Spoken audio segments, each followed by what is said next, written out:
Hello everyone, कैसे हैं आप सब। स्वागत है आपका एक नई वीडियो में।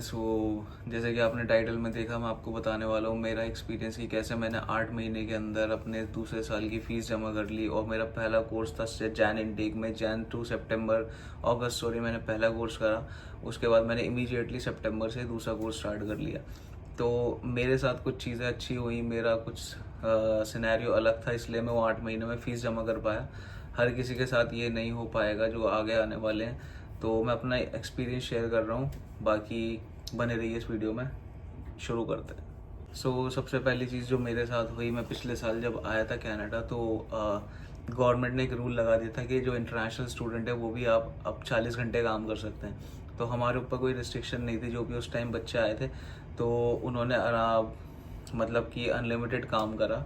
मैंने भी 40 घंटे पिछले 8 महीने काम करा, तो उसकी वजह से काफ़ी हेल्प हो गई।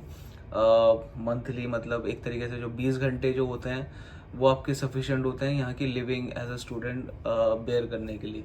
तो जो अगर आप 20 घंटे कर रहे हो तो आप कुछ सेव नहीं कर सकते, मगर जो 20 घंटे के बाद जो 20 घंटे एक्स्ट्रा 40 घंटे में हुए तो वो काफ़ी हेल्पफुल हुए। वो समझ लो कि वो 20 घंटे हर महीने सेविंग में जाते रहे, और उसकी वजह से इन दी एंड अगस्त तक मेरे पास दूसरे साल की फ़ीस ऑलमोस्ट जमा हो गई थी।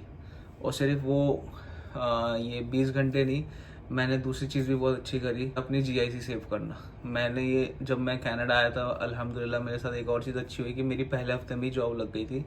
तो ये हुआ कि मुझे जीआईसी से एक पैसा मेरा खर्चा नहीं हुआ। जो इनिशियली खर्चे भी हुए, जो मैंने आके यहाँ पे विंटर स्टॉर्म आया था तो मैंने विंटर जैकेट ली थी, तो वापस मैंने वो जॉब जब स्टार्ट करी तो वो अपने जीआईसी वाला जो सेविंग मैं कर रहा था सेविंग अकाउंट में, उसमें मैंने वो बैलेंस वापस डाल दिया। तो मेरी अल्हम्दुलिल्लाह कोई जीआईसी वगैरह खर्चा नहीं हुई। तो इस तरीके से $10,000 जो मेरे जीआईसी के थे वो मैंने सेव करे 8 महीने। और प्लस जो 20 घंटे मैं एक्स्ट्रा कर रहा था गवर्नमेंट की रूल की वजह से, तो वो सेव होते गए। और इन दी एंड मैं अगस्त तक 8 महीने में अपने अगले साल की फ़ीस जो कि अराउंड $16,000 थी वो मैं सेव कर पाया। और मैंने इमीडिएटली अगला कोर्स स्टार्ट कर लिया। तीसरी चीज़ है कि भाई मैंने ना फिजूल खर्ची बिल्कुल नहीं करी इनिशियली। अभी अभी जाके आप देखोगे कि मैं आईफोन 15 प्रो मैक्स ले रहा हूँ, एयरपॉड्स प्रो ले लिए है, मगर वो मैंने लिए हैं बिल्कुल जब मैंने फ़ीस पे कर दी है अपनी अगले साल की, मतलब अभी करंट सेशन की। उससे पहले मैंने कोई खर्चा नहीं करा, कहीं घूमने नहीं गया। मैं जितनी भी मेरी पहले की वीडियोज़ है सारी ओशवा की है। मैं वही टोरंटो वगैरह भी अभी जब रिसेंटली मैं अपना आईफोन 15 प्रो मैक्स लेने गया था, जब मैं टोरंटो गया हूँ पहली बार 1 साल के अंदर, कहीं नाइग्रा फॉल्स अभी तक नहीं गया, कहीं नहीं गया। तो वो सब चीज़ें अब घूमनी शुरू करी थी जब टेंशन ख़त्म हो गई थी। तो मैं दूसरों को यही रिकमेंड करूँगा कि भाई पहले साल जब आ रहे हो तो थोड़ा सा फिजूल खर्ची पे कम ध्यान दो। जो आपकी बेसिक नीड है, जो आपकी ग्रॉसरी है, रेंट है, फ़ोन बिल है, उसको तो आप इग्नोर नहीं कर सकते।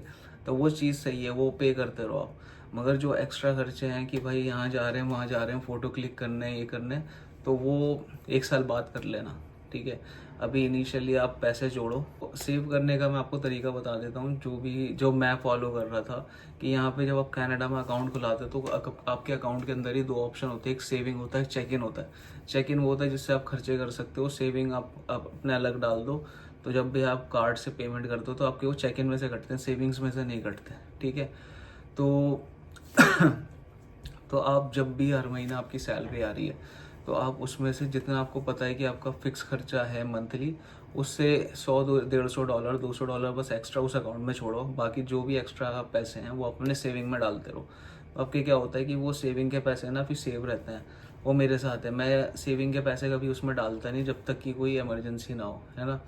तो वही चीज़ है कि आप उसको सेविंग में अलग पैसे डालते रहो, और इसी बहाने फिर आपके जुड़ते रहेंगे पैसे।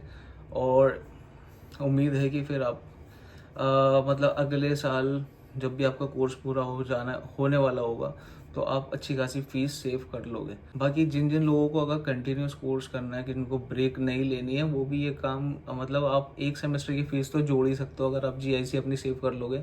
अगर आपने जीआईसी सेव कर ली, तो अगर आपने 8 महीने जीआईसी सेव कर ली पहले, तो आपने एक तरीके से एक सेमेस्टर की फ़ीस तो पे कर ही लोगे। और यहाँ क्या होता है, यहाँ कनाडा में जब आपको अगले कोर्स के लिए अप्लाई करना होता है, तो जब आप इंडिया से आते हो तो आपको 1 साल की फ़ीस पे करनी पड़ती है। मगर जब आप यहाँ पे होते हो सिर्फ आपको एक सेमेस्टर की फ़ीस पे करनी होती है, और अगले सेमेस्टर की फ़ीस पे करनी होती है आपको अगले सेम से पहले ऊपर है। यहाँ जितना आपकी फाइनेंशियल प्लानिंग अच्छी होगी ना, आप उसको चीज़ों को मैनेज कर लोगे और ज़्यादा दिक्कतें आपको आएंगी नहीं।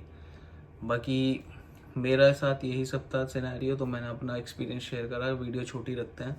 तो बाकी आपको मैं कहूँगा कि जब भी आप पहले साल आ रहे हो तो भाई फिजूल खर्ची मत करो, पैसे जोड़ो, सेविंग्स में डालते रहो, और जो भी आपके शौक़ हैं वो अगले साल पूरे करो मेरी तरह, तो ज़्यादा आपके ऊपर बर्डन नहीं होगा। ओके, चलिए मिलते हैं फिर नेक्स्ट वीडियो में। ओके बाय, अल्लाह हाफिज़।